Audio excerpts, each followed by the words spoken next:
خطاب کے لیے دعوت دینے جا رہا ہوں. یہ وہ شخصیت ہے جو محتاج تعارف نہیں، بس یہ کہہ کر آپ ان کا تعارف کرا دوں.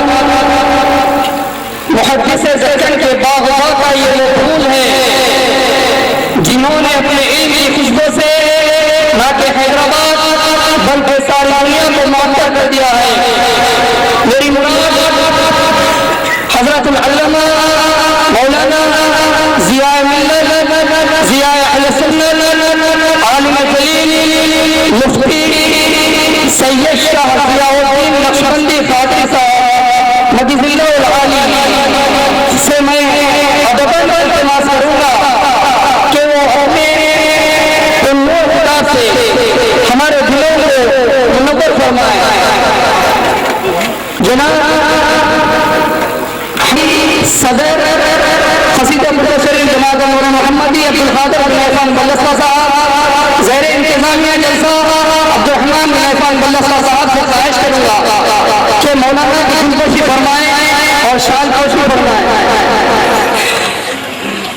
نعرہ تکبیر، نعرہ رسالت، نعرہ رسالت، علماء اہل سنت، علماء اہل سنت.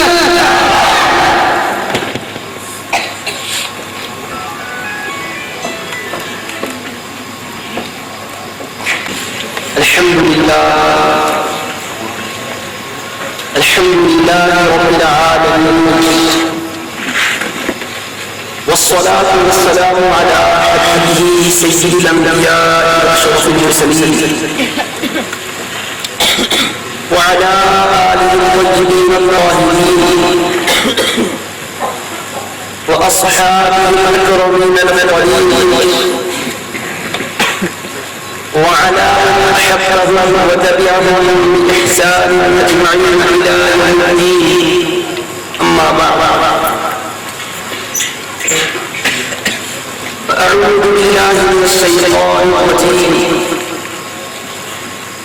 بسم الله الرحمن الرحيم. قل بفضل الله وبرحمته فبذلك فليفرحوا هو خير مما يجمعون.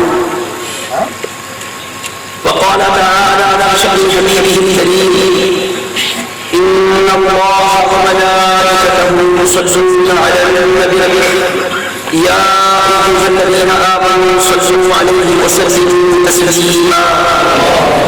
اللهم صل على سيدنا محمد وعلى آله وصحبه أفضل صلواتك وعدد معلوماتك وبارك وسلم. بس وہ نور پاک رب العالمین پیدا ہوئے، بس وہ نور پاک رب العالمین پیدا ہوئے، مبدأ کونین و ختم المرسلین پیدا ہوئے، مبدأ کونین و ختم المرسلین پیدا ہوئے، جان عالم قبلہ اہل یقین پیدا ہوئے، جان عالم قبلہ اہل یقین پیدا ہوئے، شکر عزت رحمت للعالمین پیدا ہوئے، سبحان عزت رحمت للعالمین پیدا ہوئے. دھوم تھی عالم میں خورشید کرم طالع ہوا، دھوم تھی عالم میں خورشید کرم طالع ہوا، ہاں کرے تعظیم اب نور علم طالع ہوا، ہاں کرے تعظیم اب نور علم طالع ہوا. گلوں کے گلشن مہک رہے ہیں، یہ کیف کیوں آج آ رہے ہیں، گلوں کے گلشن مہک رہے ہیں، یہ کیف کیوں آج آ رہے ہیں. کچھ ایسا محسوس ہو رہا ہے حضور تشریف لا رہے ہیں. تیری چہل پہل پر ہزاروں ربیع الاول سوائے ابلیس کے جہاں میں سبھی تو خوشیاں منا رہے ہیں، سوائے ابلیس کے جہاں میں سبھی تو خوشیاں منا رہے ہیں. اللهم صل على سيدنا محمد وعلى آله وصحبه أفضل صلواتك وعدد معلوماتك وبارك وسلم. رونق اسٹیج قابل سرزمین معزز علماء کرام، بزرگان محترم، ذمہ داران جماعت نور محمدی علی صاحبہ الصلاۃ والسلام، وقابل احترام مکرم حاضرین و سامعین، اللہ تبارک و تعالیٰ کا بے انتہا فضل و کرم ہے، اس نے ہمیں اپنے حبیب کریم صلی اللہ تعالیٰ علیہ وآلہ وصحبہ وسلم کی یاد میں جشن منانے کا موقع محمد فرمایا اور اس میں شرکت کی سعادت سے ہمیں بہرہ فرمایا۔ میں کچھ عرض کرنے سے پیش دل کی عطا گہرائیوں سے آپ تمام حضرات کی خدمت میں حبیب کریم صلی اللہ علیہ وسلم کی میلاد پاک کی مناسبت سے مبارکباد پیش کرتا ہوں۔ اللہ پاک ہمیں نبی مکرم صلی اللہ علیہ وسلم کی میلاد پاک کی برکتوں سے ہمیشہ مالا مال فرمائے اور جب تک دنیا میں زندہ رکھے پیارے حبیب پاک علیہ السلام کے باوفا غلام کی حیثیت سے رکھے، جب وقت یقین آئے تو وفاداری کے ساتھ دنیا سے جانا نصیب ہو اور محشر کے میدان میں حبیب کریم علیہ السلام کے لواء الحمد تلے ہمارا حشر ہو، زبان وہاں بھی کھلے پیارے حبیب پاک علیہ السلام کی سناہی میں کھلے، رب تبارک و تعالیٰ ہمیں یہ سعادت نصیب فرمائے۔ عزیزان محترم، ذکر حبیب کبریا صلی اللہ علیہ وسلم میں ہمارا اور آپ کا جمع ہونا یقیناً ہمارے لیے رحمتوں اور برکتوں کا ذریعہ ہے، سعادتوں اور نجات کے سامان کی فراہم کرنے کی ایک کامل ضمانت ہے۔ بسا اوقات یہ خیال کیا جاتا ہے کہ آپ جلسے میں شریک ہوئے یا علماء جلسے میں خطاب کیے تو یہ بڑا اچھا قیمتی وقت اس میں خرچ کیے، اسی اعتبار سے ناظرین جب جلسہ ختام کو پہنچتا ہے تو تمام شرکاء کا بھی شکریہ ادا کرتے ہیں، خطباء کا بھی شکریہ ادا کرتے ہیں اور اس طور پر کہتے ہیں کہ آپ حضرات کا قیمتی وقت آپ کا شکریہ۔ لیکن عزیزان محترم، آپ کو بھی اور مجھ کو بھی یہ غور کرنا چاہیے، کیا ہم نے پیارے حبیب پاک علیہ السلام کی یاد کے جلسے میں شرکت کر کے اپنا واقعتاً کوئی قیمتی وقت یاد ہے یا پھر کیا وقت ہمارا کل بھی گزر گیا، اس سے پہلے بھی گزرا، راتیں تو ہر بار گزر جاتے ہیں، لمحے بیت جاتے ہیں، ساعتیں ختم ہو جاتی ہیں، ایام و لیالی گزر جاتا ہے تو گزرنے کے لیے ہی آئی ہے، لیکن کیا وقت ہم نے قیمتی دیا ہے؟ ہمارا وقت فی نفسہ کوئی قیمتی ہے نہیں کہ ہم دیے ہو، ہاں البتہ ہم نے مصطفیٰ علیہ السلام کے ذکر میں وقت کو لگایا ہے تو ذکر کی نسبت سے اپنا وقت بھی قیمتی بن گیا ہے، ساعتیں بھی قیمتی بن گئی ہے، لمحے بھی قیمتی بن گئے ہیں۔ قیمتی وقت دیا نہیں جاتا ہے بلکہ وقت کو یہاں آ کر قیمتی بنایا جاتا ہے۔ تو نہ آپ نے قیمتی وقت دیا نہ میں نے قیمتی وقت دیا ہے، کیا وقت ہے اس کی قیمت ہے کیا؟ وقت اگر یوں ہی گزر جاتا ہے تو وہ کل قیامت میں وبال جان بھی ہوگا، لیکن وہ وقت کو نسبت ذکر پیارے حبیب پاک علیہ السلام سے ہو جائے گی تو اتنا قیمتی ہوگا کہ اس کی قیمت کا اندازہ کر بروز محسوس ہوگا۔ رب کریم جب بے انتہا اجر و ثواب کی بارش برسائے گا جب احساس ہوگا اے کاش زندگی کی ہر رات پیارے حبیب پاک کی یاد میں بسر ہوتی تو کتنا اچھا تھا، ہر لمحہ ان کی یاد میں گزر جاتا تو کتنا اچھا تھا۔ اس وقت انسان کو احساس ہوگا اللہ تبارک و تعالیٰ کے حبیب پاک علیہ السلام کا ذکر یقیناً وہ عظیم نعمت و دولت ہے، اس سے ذکر کرنے والے کے اوقات کیا بنتے ہیں؟ بابرکت اور قیمتی بنتے ہیں، اگر وہ قیمت والے ہوتے ہیں انسان بھی اپنے اندر کیا قیمت رکھتا ہے، اس کی حیثیت کیا، لیکن جب وہ پیارے حبیب پاک کی یاد سے اپنے کو جوڑ لیتا ہے تو وہ بھی قابل قدر ہو جاتا ہے، لائق تکریم ہو جاتا ہے۔ یہی وجہ ہے احادیث صحیحہ شاہد ہے، صحیح بخاری شریف میں، صحیح مسلم شریف میں، جامع ترمذی میں، سنن میں، صحاح میں، جوامع میں، مواجد میں اللہ کے محبوب پاک علیہ السلام بحکم خداوندی حضرت سیدنا حسان ابن ثابت رضی اللہ عنہ کو امر فرماتے ہیں کہ حسان میری مسجد میں تم کھڑے ہو جاؤ اور میری شان اور عظمت بیان کرو، جو لوگ مخالفت میں کچھ کہہ رہے ہیں ان کو صحیح انداز سے جواب دو اور عظمت کو واضح کرو۔ نبی کریم نے حبیب پاک کو حکم فرمایا، سرور کائنات علیہ السلام جو کچھ بھی کرتے وما ينطق عن الهوى ان هو الا وحی یوحی، حبیب اپنی خواہش سے کچھ نہیں فرماتے, جو کچھ بھی وہ فرماتے ہیں وحی الہی سے فرماتے ہیں, اللہ کی وحی سے کر کر آپ فرماتے ہیں. وہ آپ علیہ الصلوۃ والسلام نے حسان بن ثابت کو حکم دیا کہ تم میری شان بیان کرو, عظمت بیان کرو. لیکن کیسے؟ مسجد نبوی میں قرآن کی تلاوت ہو رہی ہے, لیکن فرش زمین پر بیٹھ کر تلاوت ہو رہی ہے, اذکار ہو رہے ہیں, زمین پر بیٹھ کر مسجد کے کونے کونے میں صحابہ ذکر بھی کر رہے ہیں, تلاوت بھی کر رہے ہیں, نماز بھی ادا کر رہے ہیں. اب یہاں اللہ کے محبوب پاک علیہ السلام کے ذکر کا مرحلہ آ رہا ہے. محبوب دو جہاں علیہ السلام کیا کرتے ہیں؟ یبعو لحسان منبرا, حضرت حسان رضی اللہ عنہ کے لیے منبر رکھواتے اور حکم فرماتے اس میں کھڑے ہو کر شان بیان کرو. آخر سبب کیا ہے؟ آج ہمارے سماج میں یہ بات مشہور ہے کہ ذکر تحبیب پاک کے لیے پہلے تو جمع ہونا یہ بھی بیان ہے کہ اس طرح اسٹیج سجانا, اہتمام کرنا, یہ کہاں کریم میں آیا ہے, کہاں احادیث کریمہ میں فرمایا گیا ہے؟ قرآن میں کہیں ہے تو بتایا جائے, احادیث کریمہ میں کہیں ہو تو ہمیں سمجھایا جائے. جب قرآن کریم اور حدیث کریم میں آیا ہے تو یقیناً مانا جائے گا, ورنہ نہیں مانا جائے گا.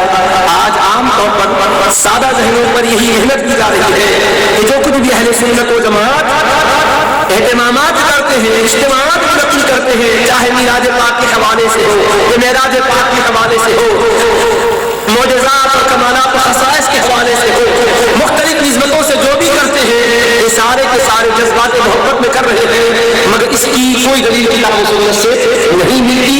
لہٰذا یہ قابل ترک ہے, اس سے بچنا چاہیے. اس طرح سے ایک ذہن بنایا جاتا ہے.